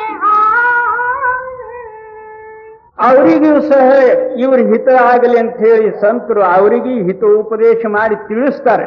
ಪರಂತು ಅವರಲ್ಲಿ ಇಂಥ ಅಭಿಮಾನಿ ಇರುವುದರಿಂದ ಅವ್ರು ತಿಳಿದಾರೆ ಎಲ್ಲಿತ್ತು? ಒಳಗಿಂದ ನಮ್ಮದು ಹೋದಾಗ ಇನ್ನೊಬ್ರದ್ದು ತಿಳಿಯೋದಾದಿತ್ತು. ತಾನೇ ಒಳಗೆ ಕೂತು ಕಾಲದಲ್ಲಿ ಇನ್ನೊಬ್ರದ್ದು ಕೇಳೋರು ಯಾರು? ಜೈ उनके चाहे मान और धन की परमारथ से खाली जान ಎಲ್ಲಿ ಅವರಿಗೆ ಏನದಂದ್ರೆ ದೊಡ್ಡ ಸ್ತನಿಕೆ ಸಿಗ್ತದ, ಎಲ್ಲಿ ದ್ರವ್ಯ ಸಿಗ್ತದಂದ್ರೆ ಮತ್ತ ಅದರಿಂದೇ ಅವ್ರು ಬೆನ್ನತ್ತಿರ್ತಾರೆ ಹೊರತಾಗಿ ಪರಮಾರ್ಥ ಅವ್ರಿಗೆ ಬೇಕಾಗುವುದಿಲ್ಲ. ದ್ರವ್ಯ ಎಲ್ಲಿ ಸಿಗ್ತದಂದ್ರೆ ಮುಕ್ತಿ ಸಿಕ್ಕಂಗೆ ಅವ್ರಿಗೆ. ಜೀ 84 चक्कर मारे फिर गिरते चारों खान जी पिछले युग की विद्या पढ़ते कोई न्याय वेदांत बखान जी ना साधन अधिकार न परखे पढ़ने का करते अभिमान ಅದಕ್ಕೆ ಮೊದಲಿನ ಯುಗದ್ದೆಲ್ಲ ವಿದ್ಯೆಗಳು ಕಲ್ತು ಓದುವುದು, ಇನ್ನೊಬ್ಬರಿಗೆ ಪ್ರಚಾರ ಮಾಡಿ ಹೇಳುವುದು, ಅದರಲ್ಲಿ ಸಾಧನಿಲ್ಲ, ಅಧಿಕಾರತ್ವ ಇಲ್ಲ. ಅಂದ್ರೆ ಮುಂದೆ ಇವರಿಗೆ ಮುಕ್ತಿ ಮತ್ತು ಆತ್ಮ ಜಾಗೃತಿ ಆಗ್ತಕ್ಕಂಥದ್ದು ಅಲ್ಲಿ ಪ್ರಮಾಣವೇ ಇಲ್ಲ. ತನ್ನಷ್ಟಕ್ಕೆ ತಾನು ಅಭಿಮಾನರಹಿತನ ಆದ ಕಾಲದಲ್ಲಿ ಅದು ಚೇತನ ಪ್ರಕಾಶ ಆಗ್ತದೆ. ಇವರಲ್ಲಿ ಏನದಂದ್ರೆ ದ್ರವ್ಯ ಮತ್ತು ಅಭಿಮಾನ ಎರಡೂ ಹೇತು ಏನದಂದ್ರೆ ಮುಚ್ಚಿದ ಕಾಲದಲ್ಲಿ ಹೇಗೆ ಆತ್ಮ ಜಾಗೃತಿ ಆಗುವುದು. ಜೈ इस युग के विद्या नहीं पढ़ते गाते उल्टे गिरदान ಆ ಶಾಸ್ತ್ರಗಳು ಏನ್ ಹೇಳುದು, ಯಾವ ಟೈಮದಲ್ಲಿ ಅವು ಹೇಳಿದ್ದದಾವ. ಈಗ ಗೀತಾಶಾಸ್ತ್ರ ತಗೊಂಡು ಎಲ್ಲ ಜನರೆಲ್ಲರೂ ಅದಕ್ಕೆ ಮುಖ್ಯವಾದಂತಹ ಗ್ರಂಥ ಅಂತೇಳಿ ಹಿಂದೂಸ್ತಾನದೊಳಗೆ ಅದೊಂದು ಎಲ್ಲರಲ್ಲಿನೂ ಇದ್ದದ್ದೇ. ಪ್ರತಿಯೊಬ್ಬರು ಬಂದವರೆಲ್ಲರೂ ಗೀತಕ್ಕೆ ಮುಂದಿಟ್ಟು ವರ್ಣನೆ ಮಾಡಿ ಮಾಡಿ ಹೇಳಿ ಹೋಗ್ತಾರೆ. ಪರಂತು ಗೀತಾದ ರಹಸ್ಯ ಏನದ ಅದು ಮಾತ್ರ ಗೊತ್ತಾಗ್ತದೆ. ಅದ್ರ ಮ್ಯಾಗ ಟೀಕಾ ಸಾವಿರಾರು ಆಗಿರಬಹುದು. ತಿಳಕ ಗೀತಾ ಅದ, ಗಾಂಧಿ ಗೀತಾ ಅದ, ಪ್ರತಿಯೊಬ್ಬರು ಒಂದೊಂದು ಏನದಂದ್ರೆ ಅದ್ರ ಮ್ಯಾಗ ಟೀಕಾ ಮಾಡಿ ಹೋಗ್ಯಾರ. ಪರಂತು ಅದ್ರದ್ದು ಮುಖ್ಯ ತಾತ್ಪರ್ಯ ಏನದಂದ್ರೆ ಅದು ಗೊತ್ತಾಗ್ಬೋದು. ಅದು ಯಾವ ಸಮಯದಲ್ಲಿ ಹೇಳಿದ್ದದೆ, ಕೌರವರು ಪಾಂಡವರು ಯುದ್ಧ ಆಗೋ ಕಾಲದಲ್ಲಿ 17 ಅಕ್ಷೋಹಿಣಿ ಸೇನಾ 7 ಅಕ್ಷೋಹಿಣಿ ಸೇನಾ ಪಾಂಡವರದು, 11 ಅಕ್ಷೋಹಿಣಿ ಸೇನಾ ಕೌರವರು. ಇವು ಎರಡೂ ಸೇನಾ ಇನ್ನು ಸೆರಸಂಧಾನ ಶುರು ಆಗೋ ಕಾಲದಲ್ಲಿ ಅರ್ಜುನ ಶ್ರೀಕೃಷ್ಣಗೆ ಏನಂತಾನೆ, ಸ್ವಾಮಿ ನನಗೆ ಯಾರ್ಯಾರ ಸಂಗಡ ಯುದ್ಧ ಮಾಡುವುದದ, ನನಗೆ ಮೊದಲು ಅವರಿಗೆ ನೋಡುವುದ. ಅದಕ್ಕೆ ನನ್ನ ರಥ ಏನದಂದ್ರೆ ಎರಡೂ ಸೇನದ ಮಧ್ಯದಲ್ಲಿ ಒಯ್ದು ನಿಲ್ಲಿಸ್ರಿ. ಶ್ರೀಕೃಷ್ಣ ಸಾರ್ಥಿ ಇದ್ದ, ಯಾಕಾಗವಲ್ದಂತ ಹೇಳಿ ಎರಡೂ ಸೇನದ ಮಧ್ಯದಲ್ಲಿ ಒಯ್ದು ಆ ರಥ ನಿಲ್ಲಿಸಿದ. ಎರಡೂ ಕಡೆ ಸೇನಾ ಮತ್ತು ಯೋದ್ಧಾ ಪುರುಷರಿಗೆ ನೋಡಿ ಅರ್ಜುನ್ ಏನಂತಾನೆ, ಸ್ವಾಮಿ ಈಗಿನ ಸಮಯದಲ್ಲಿ ನಾನು ಎದಕ್ಕಾಗಿ ನಿಂತೀನೋ ಅದು ತಿಳಿಯೋಲ್ದು ನನಗೆ. ಒಂದು ಕೇವಲ ಕಿಂಚಿತ್ ರಾಜ್ಯ ಲೋಭಕ್ಕಾಗಿ ನನ್ನ ಗೋತ್ರವದ ನಾನೇ ಮಾಡಬೇಕಾದ್ರೆ ಮತ್ತೆ ಈ 18 ಅಕ್ಷೋಹಿಣಿ ಸೇನಾ ಎಲ್ಲ ನಷ್ಟ ಆಗಿ ಹೋಗೋ ಕಾಲಕ್ಕೆ ಇವರು ಸ್ತ್ರೀಯರೆಲ್ಲರೂ ಮುಂದೆ ವರ್ಣಶಂಕರಾಗಿ ಜಗತ್ತ ಪಾಪಕ್ಕೆ ನಾನೇ ಕಾರಣ ಆದಂತ ಆಗಬಹುದು. ಅದಕ್ಕಾಗಿ ನಾನು ಯುದ್ಧ ಎಂದೂ ಮಾಡುವುದಿಲ್ಲ ಅಂತ ಹೇಳಿ ಶಸ್ತ್ರ ಕೆಳಗಿಟ್ಟ. ಆಗಿನ ಕಾಲದಲ್ಲಿ ಇನ್ನು ಇನ್ನೊಂದೇನೂ ಉಪಾಯ ಇದ್ದಿದ್ದಿಲ್ಲ. ಅದಕ್ಕೆ ಶ್ರೀಕೃಷ್ಣ ಏನದಂದ್ರೆ ಗೀತಾ ಶುರು ಮಾಡಿದ್ದು. ತಾವು ಈಗ ವಿಚಾರ ಮಾಡ್ರಿ, ಇಬ್ಬರು ಬಡದಾಟಕ್ಕೆ ದೊಣ್ಣೆಗಳು ತಗೊಂಡು ನಿಂತೀರಿ. ಅವನಿಗೆ ಇವ ಹಾಕೋದು, ಇವನಿಗೆ ಅವ ಹಾಕೋದು. ಆ ವೇಳೆಯಲ್ಲಿ ಒಬ್ಬನು ಬಂದು ಏನದಂದ್ರೆ ಆತ್ಮಜ್ಞಾನ ಹೇಳ್ತೀನಿ ಕೇಳ್ರಿ ಅಂದ್ರೆ ಕೇಳ್ಯಾರ. ಆವಾಗಿನ ಬುದ್ಧಿ ಯಾವುದು, ಅವಾಗಿನ ಶೌರ್ಯ ಅವರಲ್ಲಿ ಯಾವದಿರ್ತದೋ ಒಬ್ಬನಿಗೊಬ್ಬರಿಗೆ ಏಟ್ ಹಾಕೋದಿರ್ತದೆ. ಅಂಥ ಸಮಯದಲ್ಲಿ ಗೀತಾ ಕೇಳೋದಕ್ಕೆ ಬಂದಿತ್ತ. ಎಷ್ಟು ಸೂಕ್ಷ್ಮ ಆತ್ಮಜ್ಞಾನದ ಬಡದಾಟದ ಕಾಲದಲ್ಲಿ ಆ ಗೀತಾ ಕೇಳೋದಕ್ಕೆ ಬಂದಿತ್ತ ನಮ್ಮ. ಅಂಥ ಸಮಯದಲ್ಲಿ ಗೀತಾ ರಚಿತ ಅದು ಆ ಯುದ್ಧ ಕಾಲದಲ್ಲಿ ಗೀತಾಗ ಬರಿಕೋತಿ ಯಾರು ಕೂತಿದ್ರ ಅಲ್ಲಿ? ಕೃಷ್ಣ ಕೂತಿದ್ನ, ಅರ್ಜುನ ಕೂತಿದ್ನ. ಅದು ಸಂಜೆ ಏನದಂದ್ರೆ ಗೀತಾ ರಚನಾ ಮಾಡಿದ್ದು. ಅದು ಕೃಷ್ಣ ಮತ್ತು ಅರ್ಜುನ ಸಂವಾದ ರೂಪದಿಂದ. ಮತ್ತು ತಿರುಗಿ ಆ ಗೀತಾದಲ್ಲಿ ಏನಂತಾರೆ, ಕೃಷ್ಣವೇ ಕಾಲ ರೂಪ, ದ್ವಾಪಾರ ಕಡೆಗೆ ಕೃಷ್ಣ ಅವತಾರಿತ್ತು. ಇನ್ನು ಮುಂದೆ ಕಲಿಯುಗ ಬರಬೇಕಾಗಿತ್ತು. ಇನ್ನೆಲ್ಲ ಏನದಂದ್ರೆ ಪುಣ್ಯ ನಾಶ ಆಗಲಾರದೆ ಕಲಿಯುಗ ಬರ್ಲಿಕ್ಕೆ ಶಕ್ಯವೇ ಇಲ್ಲ. ಅದಕ್ಕೆ ಪುಣ್ಯಶಾಲಿ ಧರ್ಮಗಳೆಲ್ಲ ಕ್ಷಯ ಮಾಡಬೇಕಾಗಿತ್ತು. ಅದಕ್ಕೆ ಆತನೇ ಕೂತು ಇಂಥದ್ದೊಂದು ಲಡೈ ಯೋಜನಾ ಮಾಡಿದ್ದು ಕೃಷ್ಣನೇ. ಅವು ಎಲ್ಲರೂ ಎಲ್ಲ ಧಾರ್ಮಿಕರು ವಗೈರೆ ಅಂಥವ್ರೆಲ್ಲರೂ ಹೋದ ಕಾಲದಲ್ಲಿ ಕಲಿಯುಗ ಪ್ರಾರಂಭ ಶುರು ಆಯಿತು. ಇನ್ನು ಆ ಗೀತಾದಲ್ಲಿ ಏನು ಹೇಳ್ತಾರೆ, ಕರ್ಮ ಮಾಡಿ ನಿಷ್ಕರ್ಮಿ ಆಗು. ಮುಖ್ಯ ಏನದಂದ್ರೆ ನೀನು ಎಲ್ಲರಿಗೆ ಹೊಡೆದು ನಾನು ಹೊಡೆದಿಲ್ಲ ಅಂತ ಹೇಳಿ ಕಡಿಗಾಗು ಅನ್ನೋದು ಸಿದ್ಧಾಂತ. ನೀನು ಕರ್ಮ ಮಾತ್ರ ಮಾಡು, ಕ್ಷತ್ರಿಯ ಧರ್ಮದ ಅನುಸಾರವಾಗಿ ನೀನು ಕರ್ಮ ಮಾಡು ಮತ್ತು ನಿಷ್ಕರ್ಮಿ ಆಗು ಅಂತ ಹೇಳಿ ಆ ಕರ್ಮದ ಸಿದ್ಧಾಂತ ಗೀತಾದ. ಈಗ ತಾವು ವಿಚಾರ ಮಾಡ್ರಿ, ಮೊದಲು ಹೇತು ಇರಲಾರದೆ ಕರ್ಮವೇ ಆಗೋದಿಲ್ಲ. ಯಾವುದೇ ಒಂದು ಹೇತು ಇರಲಾರದೆ ಕರ್ಮ ಆದಿತ್ತ ಹೇಗೆ? ಅಲ್ಲಿ ಕೌರವರು ಪಾಂಡವರು ಯುದ್ಧ ಮಾಡ್ಬೇಕನ್ನೋದು ಹೇತು ಇತ್ತಲ್ಲ, ಇನ್ನು ಕರ್ಮ ಮಾಡಿ ನಿಷ್ಕರ್ಮಿ ಹೇಗಾಗ್ತಿ?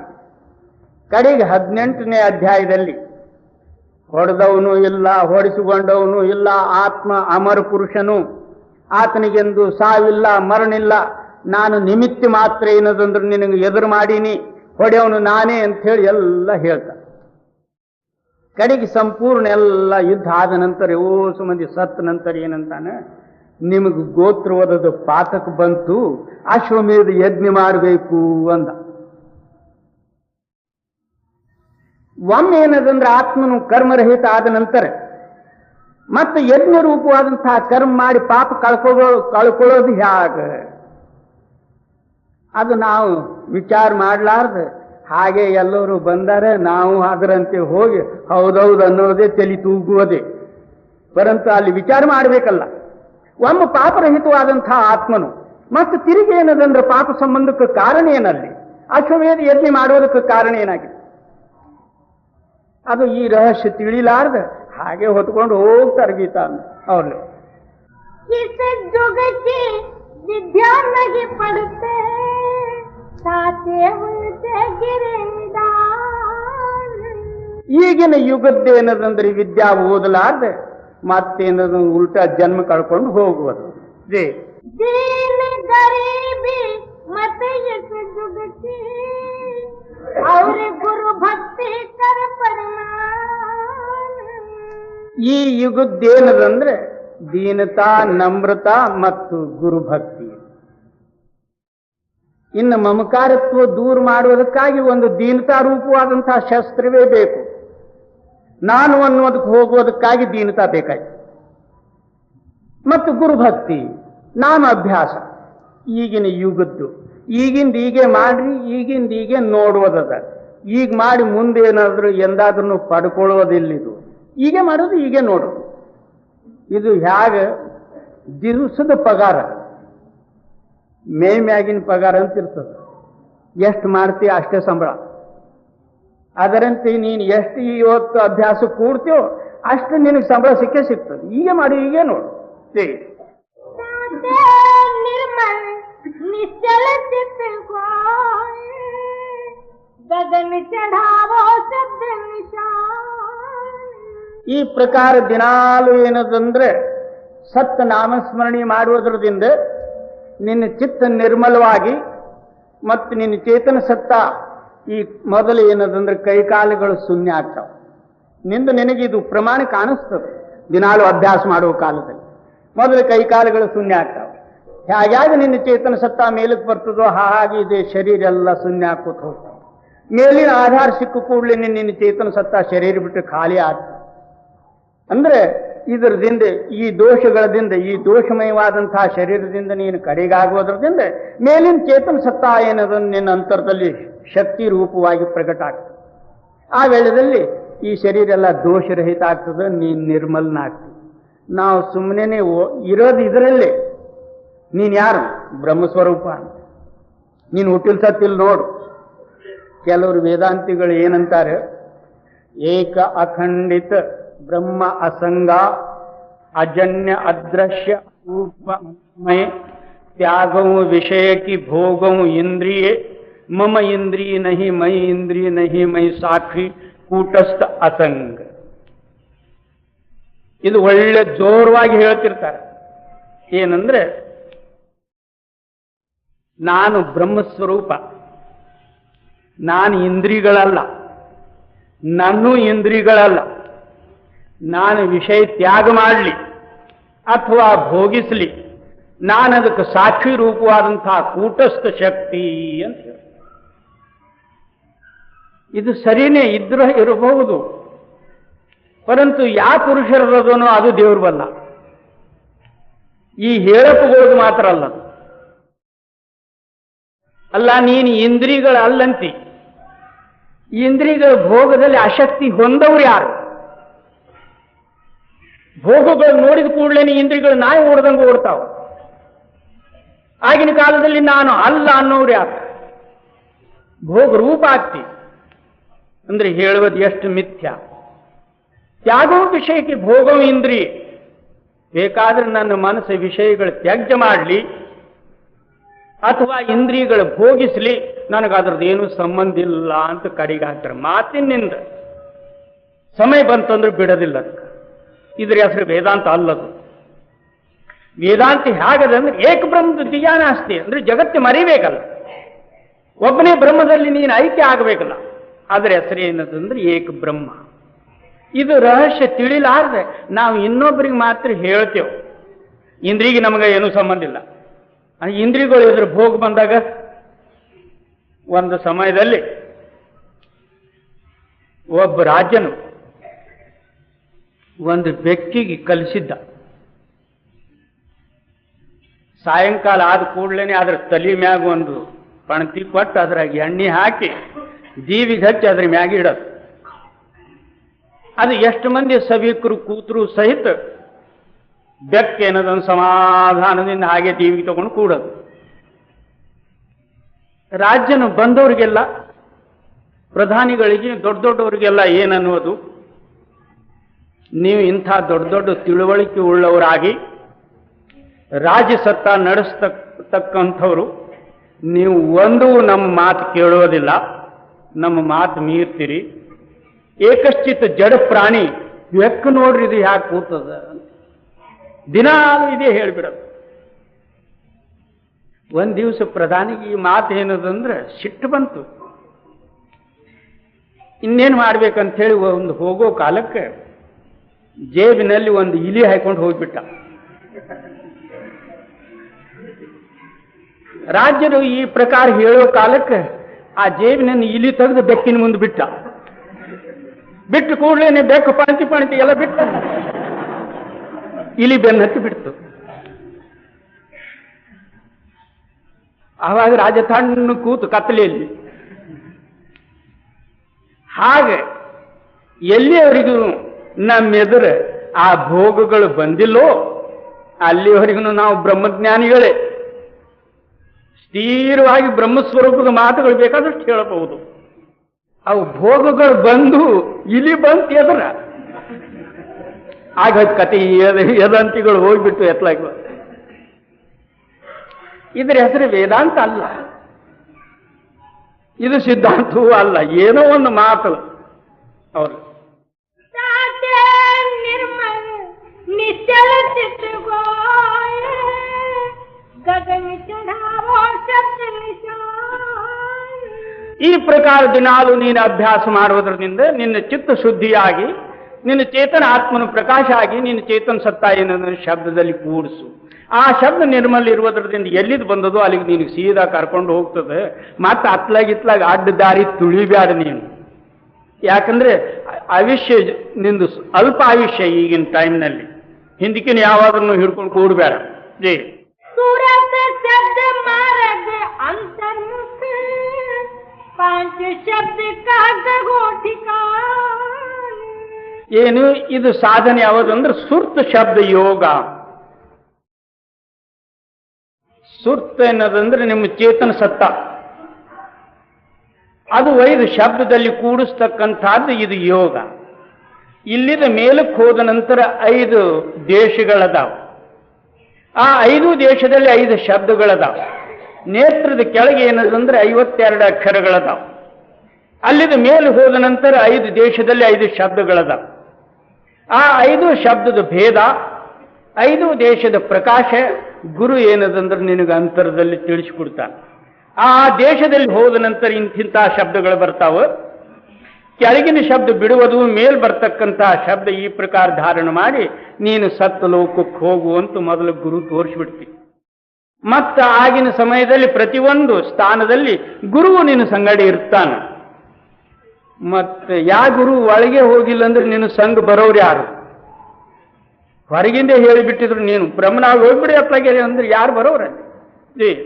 शब्द शब्द पौड़ी पे चढ़कर पहुंचो सचखंड सतनाम. ಈ ಪ್ರಕಾರ ಮೇಲೆ ಹೋಗೋದಕ್ಕೆ 5 ದೇಶಗಳು 5 ಸ್ಥಾನಗಳದಾವ. ಮೇಲಿನ ಶಬ್ದ ಧಾರಣ ಮಾಡುವುದು, ಕೆಳಗಿನ ಬಿಡುವುದು, ಈ ಪ್ರಕಾರ ಧಾರಣ ಮಾಡಿ ನೀನು ಸತ್ ಲೋಕ ಸಚ್ಖಂಡಕ್ಕೆ ಹೋಗಿ ಮುಟ್ಟು. ಸತ್ಯ ಎಂದು ಸತ್ತಿಲ್ಲ, ಎಂದು ಹುಟ್ಟಿಲ್ಲ. ಸತ್ಯ ಅದು ಬ್ರಹ್ಮವೂ ಅಲ್ಲ, ಅದು ಪರಬ್ರಹ್ಮವೂ ಅಲ್ಲ. ಬ್ರಹ್ಮ ಪರಬ್ರಹ್ಮನಲ್ಲಿ ನೀನು ಆವರಣಿತಿದ್ದಿ, ನಿನ್ನ ಮ್ಯಾಗ ಆವರಣದಾವ, ಹೊರತಾಗಿ ನೀನು ಬ್ರಹ್ಮ ಪರಬ್ರಹ್ಮನ ಅಂಶ ಅಲ್ಲ. ಜೈ गुरु को ध्याओ और काम सब पीछे जाए. ಈ ಎಲ್ಲ ಸಾಧನೆಗಿಂತಲೂ ಮೊದಲು ನೀನು ಗುರುವಿನ ಧ್ಯಾನ ಮಾಡು. ಬಾಕಿ ಕೆಲಸ ಎಲ್ಲ ಹಿಂದಿಂದ. ಯಾಕಂದ್ರೆ ಯಾರು ತೋರ್ಸಾರ ಅವ್ರು ಒಳಗದಾರೋ ಇಲ್ಲೋ ನೋಡ್ಬೇಕ ಇಲ್ಲ. ಅವರು ಏನದು ಹೊರಗಿಂದ ಹೇಳಿ ಕಡಿಗಾದ್ರು ಏನು ಅವ್ರು ಒಳಗೆ ನನಗೆ ಸಾಯ್ತಾಕ ಬರ್ತಾರೋ ಇಲ್ಲೋ ಇದು ಬೇಕಲ್ಲ.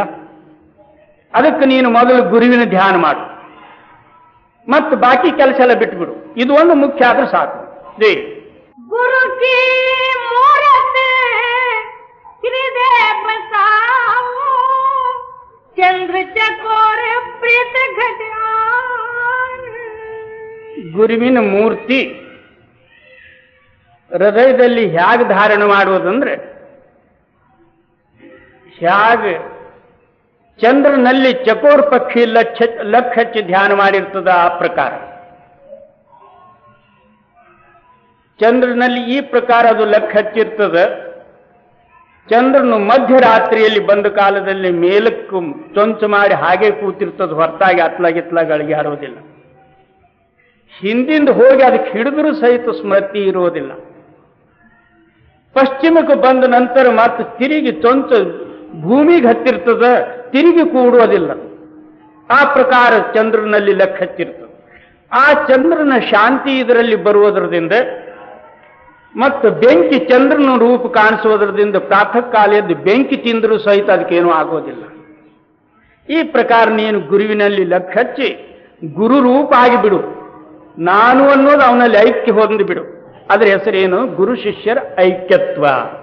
ತಾನು ಇರಲಾರದೆ ಹೋಗಿದ್ದೇ ಗುರು ಶಿಷ್ಯನ ಐಕ್ಯತ್ವ. ಎಲ್ಲಿವರೆಗೂ ನಾನಿದ್ದೀನಿ, ನನಗೆ ಕಾಣಿಸ್ತಾನ, ಹೀಗದನ ಹಾಗದನ ಅಂತಾನಂದ್ರೆ ಇನ್ನ ಇವನೇ ಅದನ್ನ ಹೊರತಾಗಿ ಗುರು ಇಲ್ಲ ಅಂತ ಸಿದ್ಧ.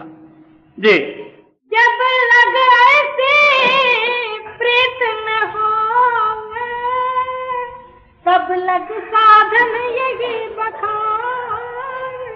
ಎಲ್ಲಿವರೆಗೂ ಇಂಥ ಗುರು ಪ್ರೇಮ ನಿನ್ನ ಅಂತರದಲ್ಲಿ ಪ್ರಗಟ ಆಗೋದಿಲ್ಲ, ಅಲ್ಲಿವರೆಗೂ ಇದೇ ಸಾಧನೆ ಮಾಡ್ಕೊತ ಹೋಗಿ, ಮಾತ್ರ ಅನ್ಯ ಸಾಧನೆ ಹಿಡಿಬೇಡ.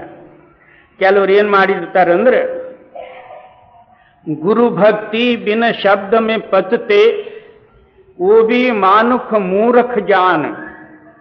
ಗುರುಭಕ್ತಿ ಇರಲಾರ್ದೆ ಶಬ್ದದ್ದೇನು ಮಾರ್ಗ ತೋರಿಸಿದ್ದದ ಆ ಶಬ್ದ ಕೇಳುವುದಕ್ಕೆ ಕೂಡ್ತಾರಂದ್ರೆ ಅವರು ಮೂರ್ಖರು. ಯಾಕೆ? ಆ ಶಬ್ದ ಹೇಗಾಗ್ಯದ, ಈಗ ನಮ್ಮ ರೋಮದಲ್ಲೆಲ್ಲ ವ್ಯಾಪಕವಾಗಿ ಮನಸ ಮತ್ತು ಇಂದ್ರಿಯ ಭೋಗ ರೂಪವಾಗಿ ಜಗತ್ತದಲ್ಲಿ ಎಲ್ಲ ಸೇರಿಬಿಟ್ಟದು. ಅದು ನಾವು ತತ್ಕಾಲವೇ ಅದಕ್ಕೆ ಕೇಳೋದಕ್ಕೆ ಕೂಡ್ತೀವಿ ಅಂದ್ರೆ ಒಳಗೆ ಬಂದಿತ್ತ.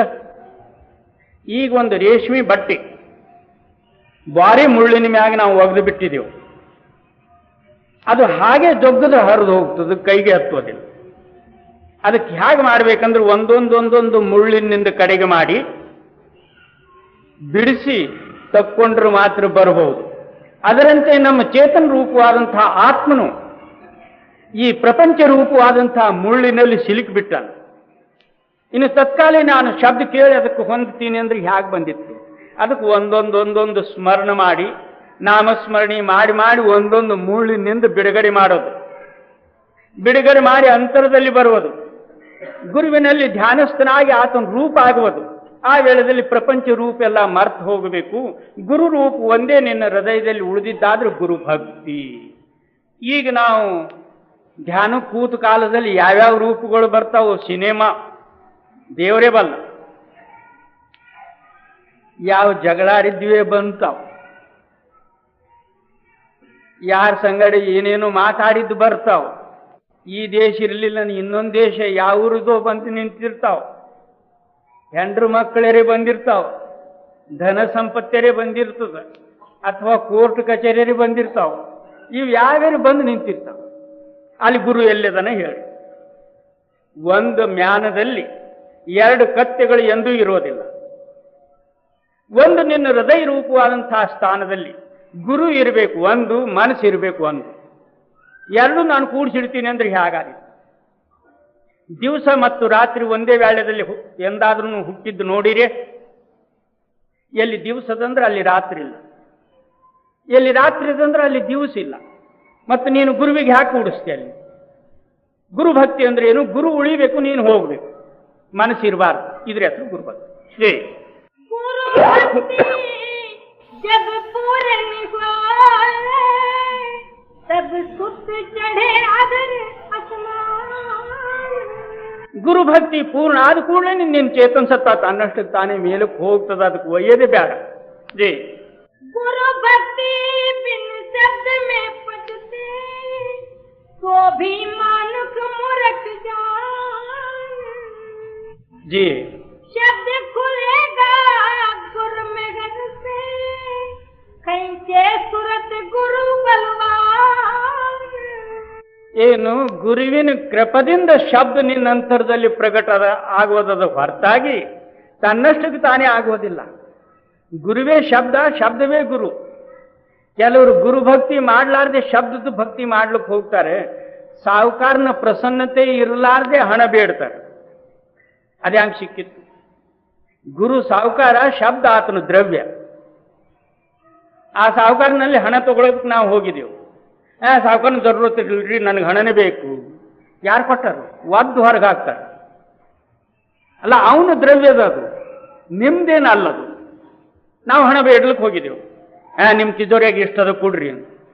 ಮತ್ತು ಆತನು ಕೊಟ್ಟಾಗಲ್ಲ, ನೀನು ಜಬರ್ದಸ್ತಿ ತಿಜೋರಿ ಕೈ ಹಾಕಿದ್ರೆ ಏಟೇ ಬೀಳ್ತಾವ. ಅದು ತಿಳಿಯೋದಿಲ್ಲ. ಅದಕ್ಕೇನಂತಾರೆ, ಗುರುವಿನ ಕೃಪದಿಂದ ಶಬ್ದ ಪ್ರಕಟ ಆಗ್ತದೆ ಹೊರತಾಗಿ ನಿನ್ನಷ್ಟಕ್ಕೆ ನೀನು ಮಾಡಿದ್ರೆ ಏನೂ ಆಗೋದಿಲ್ಲ. ಮನೋಬುದ್ಧಿ ತವನ್ನಾಸ್ತಿ ಗುರು ಬುದ್ಧಿ ವಿಶೇಷತ. ನಿನ್ನ ಬುದ್ಧಿ ಬಿಟ್ಟು ಬಿಡು, ಗುರುವಿನ ಬುದ್ಧಿ ಧಾರಣೆ ಮಾಡು ಅಂದ್ರೆ ಆ ವೇಳೆಯಲ್ಲಿ ಗೊತ್ತಾಗ್ತದೆ. ಜೀ गुरुमुखता बिन सुरत न चढ़ती फूटे गगन न पावे नाम। ಗುರುಮುಖ ಮೊದಲು ನೀನು ಗುರುಮುಖನಾಗು. ಆಗಲಾರದೆ ಮಾತ್ರ ನೀನು ಚೇತನ ಸತ್ತ ಈ ಶರೀರದಿಂದ ಮೇಲಕ್ಕೆ ಹೋಗುವುದಿಲ್ಲ. ಯಾವ ವೇಳೆಯಲ್ಲಿ ಆಕಾಶ ಒಡೆದು ನಿನಗೆ ಮೇಲಕ್ಕೆ ಹೋಗಬೇಕಾಗ್ತದೆ. ಯಥ ಬ್ರಹ್ಮಾಂಡ ತಥ ಪಿಂಡಾಂಡ. ಹೇಗೆ ಬ್ರಹ್ಮಾಂಡದಲ್ಲಿ ಸಾಮಾನದು ಅದು ಪಿಂಡಾಂಡದಲ್ಲಿದೆ. ಚಂದ್ರ ಸೂರ್ಯಾದಿಗಳು ಇಲ್ಲಿದ್ದಾರೆ. ವಿಷ್ಣು ವೈಕುಂಠ ಮತ್ತು ಸ್ವರ್ಗಾದಿಗಳು ನಿನ್ನಲ್ಲೇ ಅದಾವ, ಹೊರತಾಗಿ ಹೊರಗಿಲ್ಲವು. ಹೊರಗಿನೂ ನೀವು ಮಾಡಿಕೊಂಡಿದ್ದು ಅದಾವ. ಒಳಗೇನದಂದ್ರೆ ಇವೆಲ್ಲ ಸಾಮಗ್ರಿಗಳದಾವ. ಅದು ಗುರುವಿನ ಕೃಪದಿಂದೇ ನಿನಗೆ ಅದರಿಂದ ದಾಟಬೇಕಾದಿತ್ತು, ಹೊರತಾಗಿ ಮೇಲಕ್ಕೆ ಹೋಗ್ಲಿಕ್ಕೆ ಬರೋದಿಲ್ಲ. ಹೊರಗೊಂದು ಯಾವುದೇ ದೇವ್ ಹಿಡಿದಿದ್ರು ನಮಗೆ ಬಿಡಿಸ್ಕೊಳ್ಳೋದಾಗೋದಿಲ್ಲ. ಇನ್ನು ದೇವರುಗಳು ಹಿಡಿದ್ರು ಬಿಟ್ಟವ. ಜಿ गुरुमुखता मूल सबन के और साधन सब शाखा जान। ಎಲ್ಲದಕ್ಕಿಂತಲೂ ಮೂಲ ಸಾಧನ ಗುರುಮುಖತ. ಗುರುಮುಖತ ಅಂದ್ರೆ ಏನು? ಮನುಷ್ಯ ಹೇಳಿದ್ದು ಕೇಳಲಾರದು ಗುರುಮುಖತ. ಹೇಗೆ ಗುರು ಹೇಳ್ಯಾನೋ ಅದರಂತೆ ನಡೆಯುವುದರ ಹೆಸರು ಗುರುಮುಖ. ಜೈ माता को जब पुत्र प्यारा और स्वामी को कामिल जान। ಇನ್ನು ಗುರುಮುಖತಾದ ಸಿದ್ಧಾಂತ ಹೇಳ್ತಾರೆ. ಗುರುಮುಖತ ಅಂದ್ರೆ ಹೇಗೆ? ಎಲ್ಲರೂ ಅಂತಾರೆ, ನಾನು ಉಪದೇಶ ತಗೊಂಡಿನಿ. ಎಷ್ಟು ದಿವಸ ಆಯ್ತು? ಏನ್ರಿ ಸ್ವಾಮಿ, ನಾನು ಭಾಳ ದಿವಸ ಆಯ್ತು. ನಾನು ಭಾಳ ಹಳಬ ಅಂದ್ರೆ ಹುಳ ಹತ್ತೇವ ಅಂತ. ಬರೇ ಉಪದೇಶ ತಗೊಳ್ಳೋದ್ರದಿಂದ ಏನೂ ಆಗೋದಿಲ್ಲ. ಗುರುಮುಖತಾದ ರಹಸ್ಯ ಬ್ಯಾರೆ. ಗುರುಮುಕ್ತ ಅಂದ್ರೆ ಹ್ಯಾಗ, ಗುರು ನಿನಗೆ ಹ್ಯಾಗ ಕಾಣಿಸಿರ್ಬೇಕು. ತಾಯಿಗೆ ಹ್ಯಾಗ ಮಗನು ಪ್ರಿಯ ಕಾಣಿಸ್ತಾನೋ, ಮತ್ತು ಕಾಮಿ ಪುರುಷನಿಗೆ ಕಾಮಿನಿ ಹ್ಯಾಗ ಪ್ರಿಯವಾಗಿ ತೋರ್ತಾಳೋ, ಅದರಂತೆ ಗುರುವಿನ ಮುಖ ನಿನಗೆ ಇಷ್ಟು ಪ್ರಿಯವಾಗಿ ತೋರ್ಬೇಕು. ಕಾಮಿ ಪುರುಷನಿಗೆ ಕಾಮಿಯಾದಂತಹ ಸ್ತ್ರೀಯಳು ಇಷ್ಟ ಪ್ರೇಮದಿಂದ ಆತನು ತನ್ನ ಹೃದಯದಲ್ಲಿ ಧಾರಣೆ ಮಾಡಿರ್ತಾನಂದ್ರೆ ಲಕ್ಷಾವಧಿ ಜನರಲ್ಲಿ ಕೂಡ್ಲಿ ಅವನು ಲಕ್ಷ್ಯ ಅಲ್ಲೇ ಇರ್ತದೆ. ಲಕ್ಷ ಮೈಲು ದೂರ ಹೋಗ್ಲಿ ಅವನ ಲಕ್ಷ್ಯ ಅವಳಲ್ಲೇ ಇರ್ತದೆ. ರಾತ್ರ ಅದೇ ಚಿಂತನೆ ಇರ್ತದ, ಸ್ವಪ್ನ ಸಹಿತ ಅವೇ ಬಿದ್ದಿರ್ತಾವ. ಈ ಪ್ರಕಾರ ಏನದಂದ್ರೆ ಗುರುವಿನಲ್ಲಿ ನಿನ್ನ ಲಕ್ಷ್ಯ ಇದ್ದದ್ದಾದ್ರೆ ಅದಕ್ಕೆ ಗುರುಮುಖ ಅಂತ. ಇಂಥ ಗುರುಮುಖನು ಏನು ಮಾಡ್ಲಾರ, ಅಂಥ ಗುರುಮುಖನಿಗೆ ಯಾರು ಅಡ್ಡಾದಾರು? ಏನಂತಾರೆ? ಜೇತೆ ತಾರಾ ಗಗನ ಮೇ ಉತ್ನಾ ಬೈರಿ ಥಾಯ್ ಜಾಪರ್ ದಯಾ ಸತ್ಗುರು ಕಿ ಬಾಲನ ಬಾಂಕಾ ಹೋ. ಎಷ್ಟು ಆಕಾಶದಲ್ಲಿ ಚುಕ್ಕಿಗಳದಾವು, ಅಷ್ಟು ಶತ್ರುಗಳು ಇದ್ರೂ ಸಹ ಯಾರ ಮೇಲೆ ಗುರು ಕೃಪಾದ ಅಂದ್ರೆ ಒಬ್ಬನೂ ಏನದು ಒಂದು ಕೂದಲು ಡೊಂಕ್ ಮಾಡೋದಾಗೋದಿಲ್ಲ. ಅಲ್ಲಿ ಬ್ರಹ್ಮನಿಂದನೂ ಆಗೋದಿಲ್ಲ, ವಿಷ್ಣು ಶಂಕರನಿಂದನೂ ಆಗೋದಿಲ್ಲ, ಯಾರದಿಂದನೂ ಆಗೋದಿಲ್ಲ. ಅಂಥ ಶಕ್ತಿ ಏನದಂದ್ರೆ ಗುರುವಿಂದು. ಇಂಥ ಗುರುಮುಖ ತಾಯಿ ಯಾ ಪುರುಷನಲ್ಲಿ ಅದಂದ್ರೆ ಅವನಿಗೆ ಮೋಕ್ಷ ಬೇಡೋದು ಯಾಕೆ? ಖುದ್ದು ಮೋಕ್ಷ ರೂಪವೇ. ಜೀ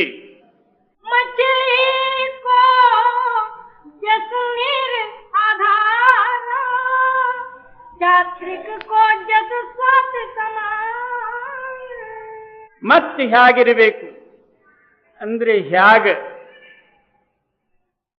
ಮೀನಿಗೆ ಏನದಂದ್ರೆ ನೀರಿನ ಆಧಾರ. ಮೀನು ನೀರಿನಿಂದ ಒಂದು ಕ್ಷಣ ಮಾತ್ರ ತೆಗೆದಿಟ್ರು ತಳಮಳ ಒದ್ದಾಡಿ ಪ್ರಾಣ ಬಿಡ್ತದ. ಹಾಗೆ ಏಕ ತಿಲ್ ಪ್ಯಾರಾ ಬೀಸರೆ ಜಾನೋ ಬರ್ಸ 50. ಒಂದು ತಿಳು ಮಾತ್ರ ಏನದಂದ್ರೆ ಗುರು ನಿನ್ನ ಹೃದಯದಿಂದ ಮರ್ತಿದ್ದಾದ್ರೆ ಹೇಗೆ ನೀರಿನಿಂದ ತೆಗೆದು ಮೀನು ತಳಮಳ ಒದ್ದಾಡಬೇಕು, ಹಾಗೆ ನಿನ್ನ ಹೃದಯದಲ್ಲಿ ಅಷ್ಟು ಒದ್ದಾಟ ಉತ್ಪತ್ತಿ ಆಗಬೇಕು. ಇದರ ಹೆಸರು ಗುರುಮುಕ್ತ. ಈಗ ನಾವು ಒಂದು ಕ್ಷಣ ಮಾತ್ರದೇ ಬಿಡ್ರಿ, 100 ವರ್ಷ ಆದ್ರೂ ಸಹಿತನು ನಮಗಾದ್ರದ್ದು ತಳಮಳ ಇಲ್ಲ, ಫಳಮಳ ಇಲ್ಲ. ಮತ್ತೇನು? ನಾನು ಸತ್ಸಂಗಿರಿ, ನಾಮಧಾರಿ ಎಂದು. ಓಹೋ, ಎಲ್ಲಿ ನಾಮಧಾರಿ ಆಗಿದೆ?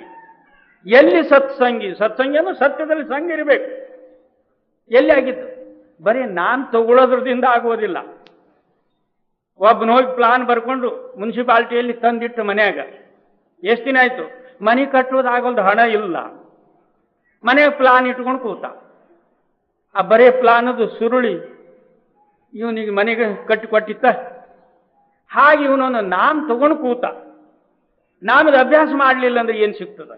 ಜೈ ಐಸಾ ಗುರು ಪ್ಯಾರಾ ಜಬ್ ಹೋಗಾ ತಬ್ ಕುಚ್ ಆಗೆ ಪಂಥ ಚಲಾ. ಇಂಥ ಗುರು ಪ್ರೇಮ ನಿನ್ನಂತರದಲ್ಲಿ ಪ್ರಕಟ ಆದ ಕಾಲದಲ್ಲಿ ನೀನು ಮುಂದಕ್ಕೆ ಮಾರ್ಗ ನಡೀಬಹುದು. ಅಲ್ಲಿವರೆಗೂ ಮಾತ್ರ ಇದು ಸಾಧ್ಯ ಇಲ್ಲ. ಜೈ तो सब कर देना अब तू चाहे मान न मान. ಏನು ಮೂಲ ಪರಮಾರ್ಥದ ಸಿದ್ಧಾಂತ ಮತ್ತು ನಮ್ಮ ಹೃದಯದಲ್ಲಿ ಇರ್ತಕ್ಕಂತಹ ಭ್ರಮಾದಿಗಳ ದೂರೀಕರಿಸುವುದಕ್ಕಾಗಿ ಮತ್ತೇನದು ಮನಸ್ಸಿಗೆ ಎಲ್ಲಿ ನಿಲ್ಲಿಸುವುದು ಗುರುಮುಖತಾಯಿದ ವರ್ಣನ ಮತ್ತು ಅಂತರ್ಯ ಅಭ್ಯಾಸ ಸಾಧನ ಎಲ್ಲ ಸ್ಥಿತಿಯೆಲ್ಲ ವರ್ಣನ ಮಾಡಿ ಹೇಳಿದ್ದು. ಈಗ ನೀನು ಮನ್ನಿಸುವುದು ಮನ್ನಿಸಲಾರದು ನಿನ್ನ ಕಡೆ. ಬೇಕಾದ್ರೆ ಮನ್ನಿಸು, ಇಲ್ಲದ್ರೆ ಬಿಟ್ಟು ಬಿಡು. ಜೈ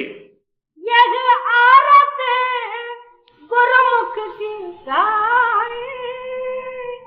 ಗುರುಮುಖ ಹೋಯ ಸೋಕರೆ ಪ್ರಮಾಣ. ಈ ಆರತಿ ಏನದಂದ್ರೆ ಗುರುಮುಖ ಜನರಿಗಾಗಿ ಹೇಳಿದ್ದು ಹೊರತಾಗಿ ಅವ್ರು ಇದ್ದವರೇ ಮಾತ್ರ ಇದು ಪ್ರಮಾಣಸ್ಪದ ತಿಳಿಬಹುದು. ಬಾಕಿಯವರಿಗೆ ಇನ್ನೊಬ್ರಿಗೆ ಹೇಳೇ ಇಲ್ಲಿ, ಇನ್ನೊಬ್ರಿಗೆ ತಿಳಿಯೋದಿಲ್ಲ, ತಿಳಿದ್ರು ಅವ್ರು ಮಾಡ್ಲಿಕ್ಕೆ ಶಕ್ಯ ಇಲ್ಲ.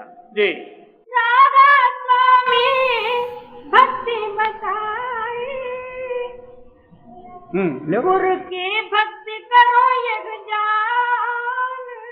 ಅದಕ್ಕೇನಂತಾರೆ? ಇದು ಭಕ್ತಿ ಮಾರ್ಗ ಸರಳವಾದದ್ದು, ಸರ್ವರಿಗೆ ತಿಳಿತಕ್ಕಂಥದ್ದು, ನಮ್ಮ ಸಾಧನದಲ್ಲಿ ಬರ್ತಕ್ಕಂತಹ ಭಕ್ತಿ ಮಾರ್ಗ ತೋರಿಸಿದ್ದದ. ಇದಕ್ಕೆ ಚೆನ್ನಾಗಿ ತಿಳಿದು ಈ ಭಕ್ತಿ ಮಾರ್ಗ ಸ್ವೀಕಾರ ಮಾಡ್ರಿ. ಇದೇ ಮುಖ್ಯವಾದಂತಹ ಗುರುಭಕ್ತಿ. ಜೈ. और भक्ति सब दूर भगाओ, जो पढ़ते 84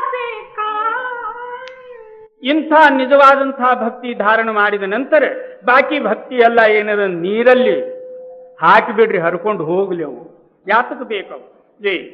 गुरु भक्ति सम और न कोई, राधा स्वामी किया बखान.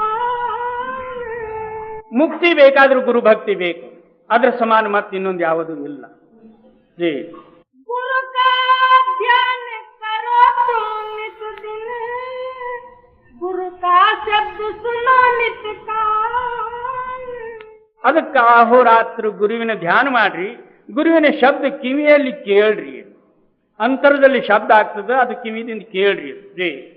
नैन श्रवण और गिरदार तीनों, शीश महल सम निर्मल जान. ಏನು? ನೇತ್ರ, ಕಿವಿ ಮತ್ತು ತನ್ನ ಹೃದಯ ಮೂರು ಶುದ್ಧ ನಿರ್ಮಲ ಆಗಬೇಕು. ಆ ವೇಳೆಯಲ್ಲಿ ನಿನ್ನ ಚೇತನ ಸತ್ತ ತನ್ನಷ್ಟು ತಾನೇ ಮೇಲಕ್ಕೆ ಹೋಗ್ತದೆ. ಜೈ. राधा स्वामी जोर दया कर, गुरु भक्ति को कहे प्रमाण. ಜೈ. राधा स्वामी जोर दया कर, गुरु भक्ति को कहे